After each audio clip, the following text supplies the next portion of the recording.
더운 날씨 때문에 여러 가지로 불편하고 또 힘들고 지쳐갑니다. 이번 한 주간이 피크일 것 같아요. 이번 한 주간만 잘 또 넘어가면 다음 주 좀 낫지 않을까. 다음 주 지나면 그 다음부터는 좀 더 수월할 것 같아요. 그렇게 또 더위가 지나가고 또 세월은 또 흘러가고 있지 않나 이런 생각이 드네요. 우리가 신앙생활을 하면서 때로는 하나님 앞에 저희들이 잘 이해가 안 가고 또 그래서 하나님 앞에 질문을 던질 때가 있습니다. 그 하나님 앞에 던지는 질문 중에 큰 것이 두 가지가 있는데요. 그 첫 번째는 왜 저에게 이런 일이 일어나야 합니까? 하는 질문이에요. 제가 예수님을 잘 믿고 하나님을 잘 섬기고 주일마다 나와서 하나님 앞에 예배합니다. 헌금도 잘하고요. 정말 내 마음으로 하나님을 잘 믿고 섬겨요. 그런데 왜 저에게 이런 어려운 일들이, 생각지도 않았던 이런 일들이 왜 일어나야 합니까? 하나님 앞에 이런 질문을 우리가 던집니다. 두 번째 던지는 질문은 왜 저에게 제가 이렇게 부르짖고 있는데 저에게 응답이 없습니까? 제가 하나님 앞에 기도하고 부르짖는데 왜 하나님 침묵하시고 아무런 응답이 없는가? 이게 두 번째 우리가 던지는 질문이기도 합니다. 오늘 본문은 우리가 신앙생활하면서 하나님 앞에 던지는 이런 두 가지의 질문을 다루고 있는 그런 말씀이기도 합니다. 오늘 본문 우리가 너무나도 잘 아는 말씀이고요. 또한 짧은 구절만 우리가 봉독했는데 어느 날 예수님이 제자들과 함께 배를 타고 이 갈릴리 바다를 건너가게 되신 겁니다. 그 건너가는 처음 시작의 길은 어땠습니까? 너무나도 평온하고 고요했어요. 너무나도 잔잔한 그러한 바다였습니다. 그래서 예수님이 탄, 그리고 제자들이 탄 그 배가 그 항해를 시작하는데 너무 조용하다 보니까 노젓는 소리만이 들릴 정도로 평온하고 물결은 잔잔했습니다. 그렇게 평온했던 갈릴리 바다에 이게 웬일입니까? 갑자기 풍랑이 일기 시작한 겁니다. 오늘 봉독한 말씀 24절 앞부분을 보니까 뭐라고 말씀합니까? 바다에 큰 놀이 일어나 배가 물결에 덮이게 되었으되, 큰 놀이 일어났다고 말씀합니다. 이 큰 놀은 거대한 폭풍입니다. 엄청난 파도가 치게 되었다는 것을 말씀하고 있습니다. 평온하던 갈릴리 바다에 갑자기 거대한 폭풍이 휘몰아친 것입니다. 엄청난 파도가 밀려와서 예수님과 제자가 탄 이 배에 덮이기 시작했더라 하는 것입니다. 제자들이 갈릴리 바다 한복판에서 만난 이 풍랑, 이것은 우리 인생이 바로 이와 같다는 것을 우리에게 보여주고 있는 것입니다. 인생은 바로 이 배를 타고 항해하는 것과 같아요. 우리의 인생이 배를 타고 항해하는 그 바다와 같다는 것입니다. 그래서 이 바다가 때로는 평온하고 낭만적이고 아름답습니다. 깨끗하고 평온합니다. 그런데 어떨 때는 갑자기 구름이 그리고 폭풍우와 함께 풍랑이 이는 것이 우리의 인생이라고 말씀하고 있는 것입니다. 어느 날 갑자기 생각지도 못했던 그런 엄청난 고난의 파도가 우리 속에 일어나기도 합니다. 남들에게만 있는 것인 줄 알았던 그런 일들이 어느 날 갑자기 내 삶 가운데 나의 현실로 터지고 다가올 때가 있더라는 것입니다. 이것이 바로 우리의 인생이라는 거예요. 어느 날 갑자기 물질의 풍랑을 만나게 됩니다. 어느 날 갑자기 사람의 풍랑을 만나기도 합니다. 어느 날 갑자기 질병의 풍랑을 만나기도 합니다. 이것이 바로 우리의 인생이라는 거예요. 우리는 이 말씀에 다 동의할 거예요. 그렇지.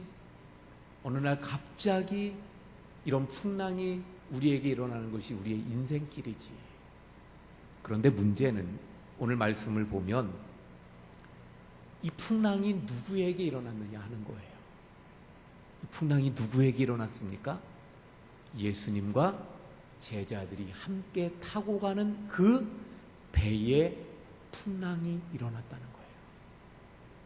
내가 살아가는 나의 인생길에 풍랑이 일어난다는 것은 내가 동의하고 이해할 수 있습니다. 그런데 예수님이 함께 가시는 그 배에 풍랑이 일어났다는 거예요. 제자들만 타고 가는 그 배가 아니었습니다. 만약에 제자들이 지금 불순종해서 나가는 배였다면 이해가 갑니다. 요나처럼 하나님의 말씀을 불순종했기 때문에 풍랑이 일어난다. 아, 하나님이 징계하시는구나. 이해할 수 있을 것입니다. 그런데 지금 제자들이 불순종으로 타고 가는 배가 아니었어요. 지금 제자들이 여행하다가 풍랑을 만난 것도 아니었지 않습니까? 지금 제자들이 고기잡이 하다가 풍랑을 만난 게 아니었어요. 예수님과 함께 타고 가는 그 배가 풍랑을 만난 겁니다. 23절 우리가 봉독했던 말씀을 한번 볼까요? 23절에 뭐라고 말씀합니까? 배에 오르심에 누가요? 예수님이 배에 오르셨어요. 그래서 제자들은 어떻게 했어요? 예수님이 가시니까 따라갔습니다. 우리가 늘 말하잖아요. 우리의 인생길이, 우리의 신앙이 어떠해야 됩니까? 예수님이 가시면 따라가는 거예요. 예수님을 따라가는 삶이 바르게 살아가는 삶이고 제대로 된 신앙이라고 이야기합니다. 그것에 비추면 지금 제자들이 예수님을 따라갔어요. 문제가 돼요? 안 돼요? 아닙니다. 제대로 신앙생활을, 제대로 지금 길을 가고 있는 거예요. 그것도 더 나아가서 22절에 우리가 봉독하지 않았지만 앞부분에 보면 그런 말씀이 나옵니다. 어떤 제자가요, 아버지가 돌아가신 거예요. 그래서 장사를 지내야 합니다. 그런데 주님께서 뭐라고 말씀하시냐면 장사 지내는 것도 포기하고 나를 따르라는 거예요. 그래서 그 제자들이 예수님을 따랐습니다. 그런데 그 예수님이 배에 오르십니다. 또 예수님을 따라서 배에 탔던 거예요. 그러니까 다시 말하면 지금 제자들이 예수님을 어떻게 했습니까? 모든 것을 포기하고 예수님을 따랐어요. 예수님께 순종했습니다. 예수님의 가시는 그곳에 따라갔어요. 예수님의 배에 오르셔서 또 따라서 예수님께 함께 배에 오르게 되어졌어요. 바로 그 배입니다. 그 배가 그만 나아가다가 풍랑을 만나게 됐더라는 거예요. 그것도 엄청난 풍랑이 막 배에 가득하게 되어서 지금 아주 급박한 상황에 이르게 되어진 것을 말씀하고 있습니다. 많은 사람들이 예수님을 믿으면 인생의 풍랑을 면제받을 수 있으리라고 생각합니다. 많은 분들이 예수님만 믿으면 만사가 잘 될 것이라고 생각합니다. 많은 분들이 예수 믿으면 풍랑이 잔잔하게 되고, 예수 믿으면 꼬인 것들이 다 풀어지게 되고, 예수 믿으면 닫혔던 분들이 활짝 열려지게 될 것이라고 생각합니다. 물론 그런 은혜들이, 그런 축복들이 우리에게 있어요. 그러나 우리의 인생 모두가 그렇다는 것 아닙니다. 항상 그렇지 않다는 거예요. 풍랑이 일 수도 있고요, 삶이 꼬일 수도 있고요, 우리의 삶의 길이 막힐 수도 있는 줄 믿으시길 바랍니다. 그러므로 여러분, 예수님과 함께 살아가는 우리의 믿음의 길에도 풍랑이 일어날 수 있다는 거예요. 예수님을 믿는 사람들에게도 얼마든지 풍랑이 일어날 수 있습니다. 예수님을 믿는 가정에도 폭풍이 휘몰아칠 수 있는 거예요. 심지어는 주님의 몸된 교회에도 풍랑이 일어날 수 있다는 것입니다. 아니, 어쩌면 예수님을 믿기 때문에, 예수님을 모시고 살아가기 때문에, 예수님께 순종하면서 살아가는 믿음의 길이기 때문에 오히려 풍랑이 그리고 더 크게 일어날 수 있다는 것입니다. 성도 여러분, 예수님을 믿으면 고난이 없다, 예수님과 함께하면 풍랑이 절대로 칠 수 없다, 이런 말에 속지 마시기 바랍니다. 많은 사람들이 믿음을 그렇게 오해합니다. 많은 분들이 신앙생활이 그런 걸로 착각을 합니다. 그러나 분명하게 기억하시기 바랍니다. 예수님을 믿고 예수님과 동행하고 심지어 모든 것을 포기하고 예수님을 따라가는 그 삶 속에도 풍랑이 일어나게 된다는 거예요. 풍랑이 있을 수 있다는 것입니다. 그러므로 혹시 믿음으로 지금도 하나님만 의지하고 살아가고 있는데 풍랑을 만난 분들 계십니까? 불평하지 마세요. 풍랑을 만났습니까? 의심하지 마세요. 하나님을 믿고 살아가는 우리의 그 믿음의 길에도 풍랑이 분명히 있을 수 있다는 거예요. 나와 함께 하시는 주님, 내 인생의 배에 나와 함께 타고 계시는 주님, 그 주님을 인해서 내가 그 풍랑을 이겨내는 것, 이것이 믿음인 줄 믿으시길 바랍니다. 예전에는 나 혼자였어요. 그래서 나 혼자만 그 문제를 해결하라고 했습니다. 나 혼자 그 문제를 해결하려고 발버둥 쳤어요. 그런데 이제는 주님이 나와 함께 하시고 나와 함께 하시는 그 주님의 도움으로 그 문제를 해결하고자 하는 것이 바로 신앙인 줄 믿으시길 바랍니다.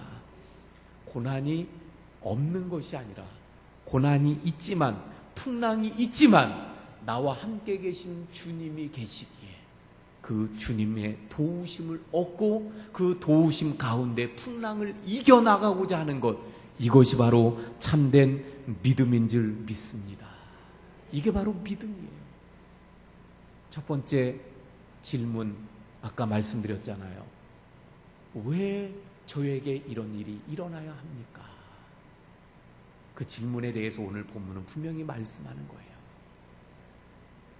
예수님을 믿어도, 예수님과 함께하도 풍랑이 있어요, 없어요? 있다는 거예요. 중요한 것은 그 풍랑 가운데 내가 어떻게 해야 되느냐. 아니, 어떻게 하나님을 믿는데도, 예수님을 내가 정말로 따랐는데도, 순종했는데도 어떻게 이런 풍랑이 있어? 그리고 믿음을 던져버리는 것이 아니라 그런 풍랑 가운데 이제는 주님을 더 의지하고 주님을 더 붙잡고 주님을 더 믿는 자리로 나아가야 될 줄로 믿습니다. 자, 그런데 문제는요, 이렇게 우리가 주님을 의지하고 주님의 도우심을 구하면 주님이 바로 도와주셔야 될 것 아닙니까? 그런데 그 풍랑이 이는 배 가운데 오늘 본문을 보니까 예수님이 어떻게 하셨나? 24절의 말씀을 봅니다. 24절, 같이 봉독합니다. 바다에 큰 놀이 일어나 배가 물결에 덮이게 되었으되 예수께서는 주무시는지라. 지금 큰 놀이 일어났습니다. 큰 풍랑을 만났어요. 그래서 지금 제자들이 거진 죽게 된 상황입니다. 급박한 상황입니다. 그래서 풍랑을 만난 제자들이 아우성을 칩니다. 야단 법석을 치면서 지금 그 죽게 되었다고 난립니다. 그런데 주님은 주무시고 계시더라는 거예요. 여러분, 이런 상황이라면 그 제자들이 예수님을 바라볼 때 어떤 마음이었을까? 아마 야속한 그런 마음을 가졌을 것 같아요. 우리가 신앙생활하면서 던지는 두 번째의 질문이 바로 이것입니다. 주님, 왜 침묵하십니까? 내가 지금 이렇게 죽게 되어졌는데, 내가 그래서 죽겠다고 하나님 앞에 부르짖는데 하나님 어찌해서 침묵하십니까?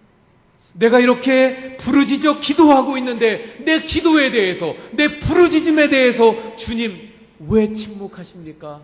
언제까지 침묵하시렵니까? 이게 바로 우리 두 번째 질문입니다. 여러분, 이렇게 우리가 하나님 앞에 기도하는데, 이런 급박한 상황인데 주님께서 침묵하실 때가 있나요, 없나요? 있습니다. 그런데 이런 침묵이 점점 길어지면 우리의 마음속에 어떤 생각이 듭니까? 하나님이 외면하시는가? 하나님이 나에게서 등을 돌리셨는가? 하나님이 지금 주무시고 계신 건가? 이런 마음이 들게 되어집니다. 우리가 신앙생활의 이 여정을 가만히 살펴보면요, 우리가 막 예수님을 믿었을 때는, 그래서 그 믿음을 막 갖게 된 아주 초신자 때는요, 하나님 앞에 기도하면 기도의 응답이 있어요, 없어요? 있어요. 예. 빠르게 응답이 옵니다. 아니, 그런데 이상하게도 오히려 더 믿음이 깊어지면서, 더 신앙의 연륜이 더 깊어지면서 3년, 5년, 10년 이 신앙의 시간들이 점점 깊어지면 오히려 하나님 앞에 기도하는데 응답이 없어요. 하나님이 침묵하십니다. 이런 경험들을 갖게 돼요, 안 갖게 돼요? 갖게 됩니다. 그런데 여러분, 성경을 통해서 보면 위대한 하나님의 사람들은 다 한결같이 하나님의 이런 침묵을 경험했더라 하는 것입니다. 여기에 위로가 되고 격려가 돼요. 하나님이 나한테만 침묵하시는 게 아니라 가만히 보니까 성경에 나오는 위대한 사람들에게도 하나님이 침묵하셨더라는 거예요. 그 예를 한번 볼까요? 먼저 다윗입니다. 다윗은 말씀을 먼저 볼게요. 시편 13편 1절 2절입니다. 여기 나오니까 한번 이 말씀 같이 봉독하고 보지요. 시작. 여호와여, 어느 때까지니까 나를 영원히 잊으시나이까? 주의 얼굴을 나에게서 어느 때까지 숨기시겠나이까? 나의 영혼이 번민하고 종일토록 마음에 근심하기를 어느 때까지 하오며 내 원수가 나를 치며 자랑하기를 어느 때까지 하리까? 예. 이 지금 다윗이 어떤 마음에서 하나님 앞에 기도하는 거겠어요? 하나님이 침묵하시니까. 하나님의 응답이 없고요. 하나님의 역사가 없으니까 그건 너무너무 답답하고 힘들어서 하나님 앞에 그 마음을 토로하면서 지금 그 외치는 기도 아닙니까? 그래서 1절에 뭐라 그래요? 어느 때까지입니까? 하나님이 침묵하시니까 어느 때까지입니까? 나를 영원히 잊으시나이까? 예. 하나님이 나를 영영 잊으셨나? 주의 얼굴을 나에게서 어느 때까지 숨기시겠나이까? 이 다윗의 그 하나님께서 침묵하심으로 다윗이 지금 부르짖는 그 기도인 것을 보게 되어집니다. 결국 하나님께서 다윗에게 침묵하셨다는 것을 보게 됩니다. 또 한 사람 모세에게 하나님이 침묵하셨어요. 여러분, 우리가 잘 아는 것처럼 모세가 미디안 광야로 하나님께서 그를 몰아가셔서 미디안 광야로 가게 됩니다. 그런데 그 미디안 광야에서 몇 년을 지냈죠? 40년을 지냈어요. 그런데 40년 동안 성경을 자세히 보면 하나님이 한 번도 모세에게 나타나시거나 말씀하신 적이 있어요, 없어요? 없습니다. 하나님의 침묵이에요. 하나님이 모세에게 40년 동안 침묵하셨어요. 40년이라는 시간이 짧습니까? 깁니까? 예. 물론 전체적으로 보면, 그래서 지난번에 우리가 살펴보았던 시편의 말씀을 가지고 보면 우리의 인생이 전체 다 합쳐서 보면 그 한 뼘과 같고 한숨처럼 지나가는 거예요. 그것은 하나님 편에서 보면 그렇고 우리가 인생을 다 지내놓고 보면 결국은 그렇다는 거예요. 그러나 우리가 인생을 살아가면서 보면 40년의 시간들이 얼마나 어렵습니까? 깁니까? 그것도 어렵고 힘든 고난의 시간 속에 40년이라고 한다면 결코 짧은 시간이 아니에요. 그런데 하나님은 그 기간 동안 모세에게 침묵하셨더라는 거예요. 40년의 기간이 지나고 나서야 하나님이 비로소 나타나시게 되는 것을 봅니다. 자, 여러분, 왜 하나님은 다윗의 인생 가운데 침묵하셨을까요? 왜 하나님께서는 모세의 인생 가운데 40년 동안이나 침묵하셨을까요? 왜 하나님은 오늘 우리의 기도 가운데 침묵하고 계실까요? 왜 하나님은 침묵하실까? 성경을 통해서 제가 정리해서 말씀을 드립니다. 하나님이 침묵하시는 이유가 무엇일까? 몇 가지가 있는데요. 첫 번째는요, 불순종할 때 하나님이 침묵하셔요. 불순종할 때 하나님께서 어느 날 아브라함에게 말씀합니다. 내 몸에서 나는 그 아들이 상속자가 될 것이다. 그런데 하나님께서 그걸로 부족하니까 아브라함을 데리고 나가셔서 하늘의 별을 보여주셔요. 하늘의 별을 보여주시면서 자 봐라, 별이 많지. 내 자손이 이와 같이 많게 될 것이다. 약속을 해주셨어요. 그런데 아브라함에게 그렇다면 하나님께서 이렇게 약속을 해주셨다면, 후손이 하늘의 별처럼 많아질 것이다 약속을 해주셨다면, 지금 아브라함의 나이도 있고 그러니까 빨리 그 징조가 나타나야 돼요? 안 돼요? 아니에요. 예? 하나님이 하늘의 별과 같이 자녀들을 많게 해주시겠다 그랬어요. 그런데 아브라함의 나이가 지금 얼마나 많습니까? 80이 넘었어요. 그러니까 이제 하나님께서 그 70이 넘었죠. 75세 때 이제 가나안 땅에 들어왔죠. 그러니까 하나님께서 빨리 징조를 보여주셔야 될 것 같은데 징조가 없어요. 그러니까 아브라함이 흔들립니다. 그래서 아브라함이 어떻게 해요? 그 사라의 몸종 하갈을 취하여 아들을 낳잖아요.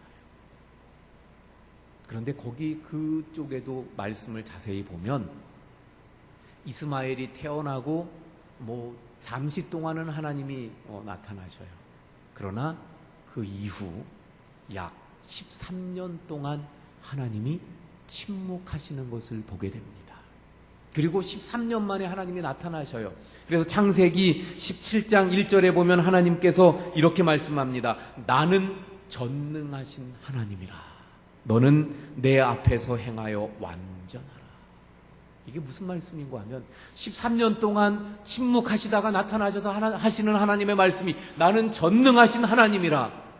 책망하는 거예요. 아브라함을 책망하는 거예요. 나는 전능하신 하나님이기 때문에 내가 약속한 것을 반드시 지키고 나는 이룰 수 있는 전능하신 하나님인데 너는 그것을 왜 믿지 못하였느냐? 왜 불순종하였느냐? 책망하시는 거예요. 그러므로 다시 말하면 13년 동안 하나님이 말씀하시지 않고 침묵하셨던 이유는 어디에 있는 거예요? 불순종, 불신앙. 바로 거기에 하나님이 침묵하셨던 것을 보게 됩니다. 우리가 불순종할 때, 우리가 불신앙으로 살아갈 때 하나님은 침묵하시는 거예요. 두 번째로 하나님께서 침묵하실 때는 언제입니까? 잘못된 것을 하나님께 구할 때 하나님은 침묵하시더라 하는 겁니다. 예를 들면요, 우리의 자녀들이 잘못된 것을 구할 때, 정말 해로운 것을 구할 때 우리 부모들이 어떻게 하나요?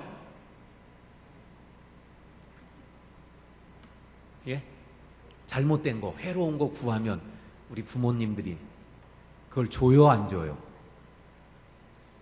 왜 대답이 없어요? 주시나요? 좀 더 구체적으로 그러면 살펴볼까요? 예를 들면 2-3살짜리 조그만 아이들이 우리 부목사님 지금 둘째 애가 요즘에 막 이제 우유만 아니라 이유식을 하면서 여러 가지를 먹게 됐는데, 그래서 하나하나 맛을 느끼는 거예요. 근데 단맛을 느끼게 되니까 이 조그만 아이들이 단맛을 느끼면 어떻게 돼요? 단 것만 달라요. 사탕. 밥 먹어야 되는데 사탕만 막. 그러면 그거 달라 그러면 엄마가 그래, 너가 달라 그러는데 눈에 넣어도 안 아픈 우리 애기가 달라 그러는데 내가 안 주겠냐 그러면서 사탕만 계속 주는 부모가 있어요, 없어요? 없습니다. 요즘 날이 덥잖아요. 그러니까 더우니까 시원한 아이스크림을 하나 먹었어요. 그랬더니 얘가 그 맛있고 시원함에 그만 빠져가지고 밥도 안 먹고 계속해서 아이스크림 그러면서 아이스크림만 달라 그러면 그것이 그렇게 먹으면 탈나고 해로운다는 것을 아니까 그 부모가 줘요, 안 줘요? 안 줍니다. 침묵하는 거예요. 마찬가지입니다. 우리가 아무리 때를 써고 기도를 해도 내 영혼에게, 내 삶에게 유익이 되지 아니하면 하나님께서 그것을 들어주시지 않습니다. 침묵하시는 거예요. 왜 하나님이 침묵하십니까? 나에게 해롭기 때문에. 세 번째로, 이 세 번째가 중요한데요, 하나님께서 왜 침묵하실까? 세 번째는 그래서 따라합니다. 언약의 완성을 위해서. 언약의 완성을 이루기 위해서 하나님이 침묵하셔요. 창세기부터 요한계시록까지 그 성경의 많은 내용들은 언약으로 이루어져 있어요. 그래서 우리가 성경을 뭐라고 부릅니까? 신약, 구약, 신약. 이 말은 바로 언약이라는 말이에요. 언약. 옛 언약, 새로운 언약. 그래서 성경에는 그 약속이 약 5만 4천 가지 이상의 약속의 말씀이 있다 그래요. 그러니까 성경은 약속의 책이에요. 약속의 책. 그런데 이 많은 약속들, 이 많은 언약들을 한마디로 종합해서 그 종합한 언약의 말씀을 찾으라. 그러면 바로 이 말씀입니다. 너희는 내 백성이 되고 나는 너희 하나님이 될 것이라. 할렐루야. 예.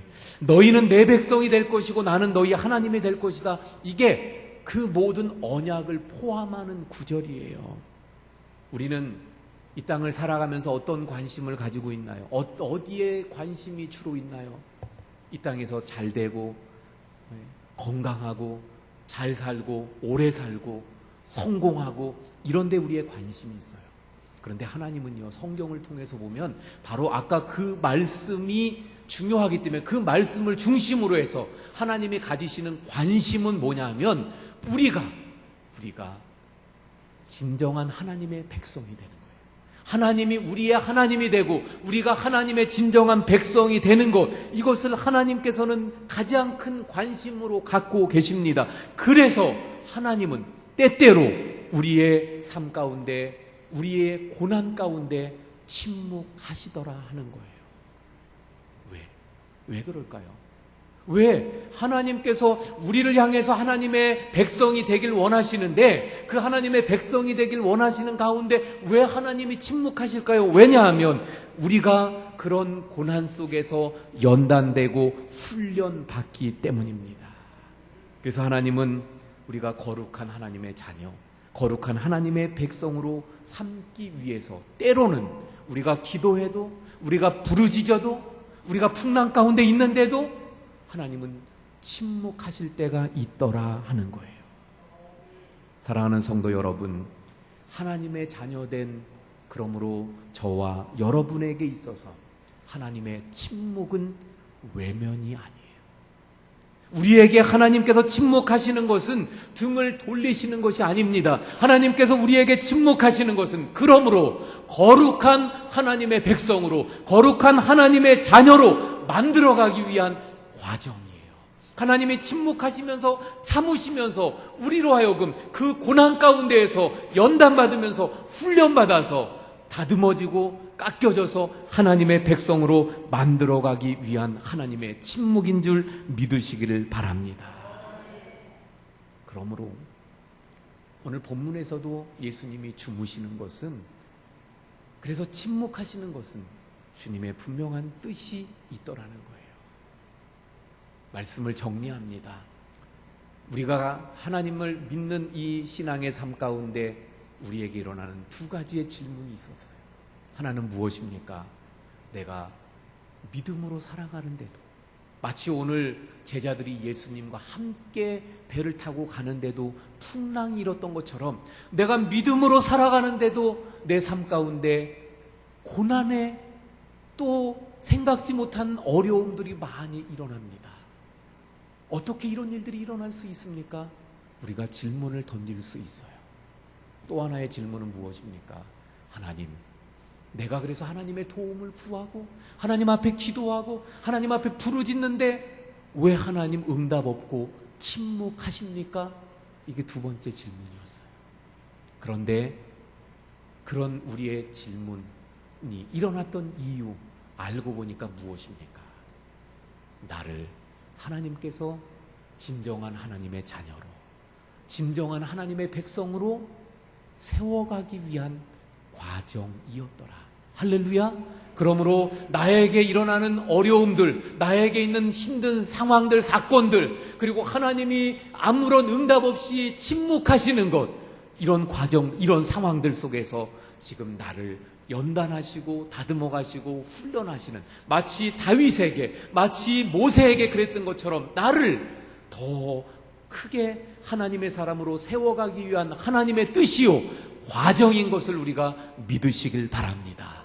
이 믿음을 굳게 잡고, 그래서 내가 훈련되어지고 다듬어지고 세워져야 되겠다는 그런 굳은 마음으로 늘 버텨나가고 승리하고 하나님을 의지하는 가운데, 성령의 도우심 가운데 그 연단의 과정들을, 훈련의 과정들을 잘 이겨나가시며 그래서 세워지는 우리 하나님의 사람들 모두가 되기를 축원을 드립니다. 예, 기도하시겠습니다. 하나님,